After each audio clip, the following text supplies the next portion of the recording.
suis monté sur scène devant plus de 150 personnes. C'est ma première fois, ok, je teste des trucs. Avec l'aide d'un humoriste que j'apprécie énormément, on a structuré mes blagues afin qu'elles aient un sens entre elles et 4 mois plus tard, je suis passé devant 150 personnes. C'est drôle ça. Lui, c'est Varobaz, la personne à qui je dois ce passage. Ils ont pas payé la taxe carbone, ouais. Il m'a aidé à garder et à supprimer certaines blagues que j'ai écrites depuis un moment et à créer une histoire. J'aime pas les putes car à cause d'elles, j'ai plus d'argent. On garde. Ça on garde. Varobaz m'a aussi donné beaucoup de conseils. Je vais te donner 2-3 techniques. Faut savoir que tout ça c'est de la merde. Tente pas ça dès ta première scène. Il est humoriste depuis des années et franchement ça m'a pas mal aidé. T'as envie de devenir humoriste, t'as envie de devenir auteur, t'as envie d'être marrant, eh ben il faut commencer dès maintenant. Je me suis donc entraîné chaque jour. J'ai révisé mon texte, j'ai rajouté de nouvelles blagues, je me suis filmé et chronométré pour savoir si j'étais dans les temps. Je suis beaucoup sorti pour avoir de nouvelles blagues à écrire. Je me suis beaucoup posé de questions, j'ai essayé mon sketch sur des gens et le stress s'est mis à monter. Dans tous les cas, tout le monde. Pour ma première scène, j'ai invité du monde. J'ai invité les gens de mon école, j'ai invité ma famille, mes amis. Il y avait trop de gens que je connaissais pour les décevoir. Pour le coup, sur la vie de ma mère, la majorité des blagues là, je te jure, je les fais sur scène sans trembler. T'as des vraies vannes en vrai. Tu vois. Être marrant et avoir des bonnes blagues, c'est différent, tu vois. C'est une vraie question que je me suis posée cette semaine. En premier, c'est mon ami Théo, merci.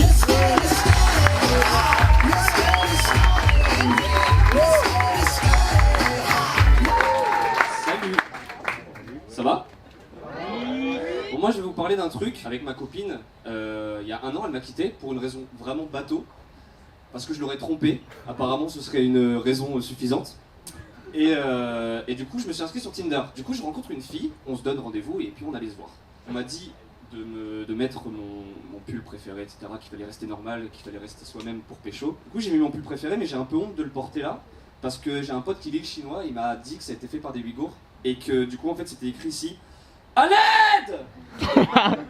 Voilà, je peux retirer mon pull, en fait il fait trop chaud, j'avais besoin de le mettre, je sors et puis je marche dans la rue, etc. pour aller jusqu'au bar où on s'est donné rendez-vous. Et en marchant, je croise un SDF et je m'arrête, pas pour lui donner de l'argent, mais parce qu'il avait un accordéon. Et je me suis dit, mais attends, les SDF, ils ont tous des accordéons, ça vaut combien un accordéon?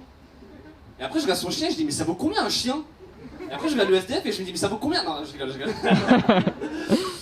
Et juste une question à part, je me demande si au bout de combien de temps les SDF ils perdent leurs dents aussi. C'est une vraie question que je me suis posée cette semaine. Enfin bref. Et moi je dois vous avouer que j'ai un vrai problème d'ego. Et je m'en suis rendu compte quand j'étais dans la rue pour aller jusqu'à ce fameux bar. Et il y a un mec qui a voulu me doubler. Moi, avec mon problème d'ego, je marche aussi vite que lui, comme ça il est à côté de moi, il est gêné, il se remet derrière. Je suis un connard, mais... Et moi dans ma tête je suis en mode yes, j'ai gagné le marathon de Paris, etc. et tout. Et lui il doit se dire mais putain merde, je suis deuxième du marathon de Paris. Je continue et j'arrive à ce fameux bar. Et en rentrant dans le bar, je croise un mec que j'avais pas vu depuis genre 5 ans. Je vais le voir et je dis hey mec, ça fait longtemps qu'on s'est pas vu. Enfin que je t'ai pas vu. Et le mec il me regarde, il fait ouais moi aussi ça fait longtemps que je t'ai pas vu. Je dis mais connard c'est normal, tu vois, c'est logique. Et du coup je me suis dit quand même je préfère cette réponse que plutôt qu'ils me disent ah non moi je t'ai vu hier. Hier j'étais chez mes parents, oui. En attendant que la fille vienne, j'étais en train de prendre un coca normal. Et je me suis dit, mais vas-y, la paille, elle était pas en plastique justement. Et je me suis dit, mais pourquoi il n'y a plus de paille en plastique? Je veux dire, elles ont juste à les esquiver, les tortues, les plastiques, les pailles, non? Non mais, ok, bye bye. C'est ma première fois, ok, je teste des trucs. Bref. Merci. Un truc qui me rassure, quand même, je t'assure que je vois personne, c'est abusé, c'est pour ça que je regarde là.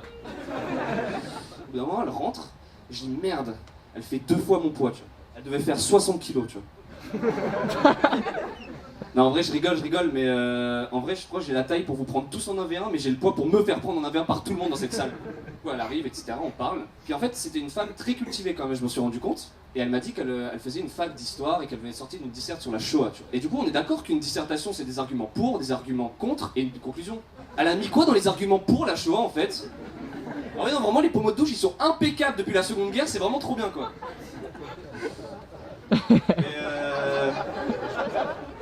On continue de parler, j'ai bientôt fini.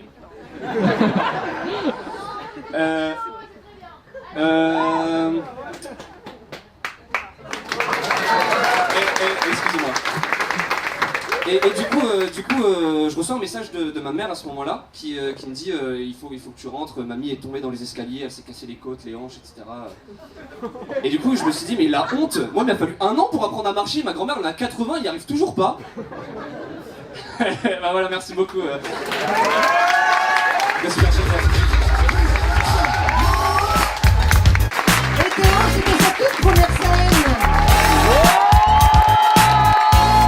tu veux voir l'intégralité de mon passage sans montage, je t'invite à cliquer juste ici. C'était ma première scène mais j'espère pas la dernière, j'ai déjà de nouvelles dates de prévues. Je t'invite à t'abonner et à liker cette vidéo et je te dis à la prochaine.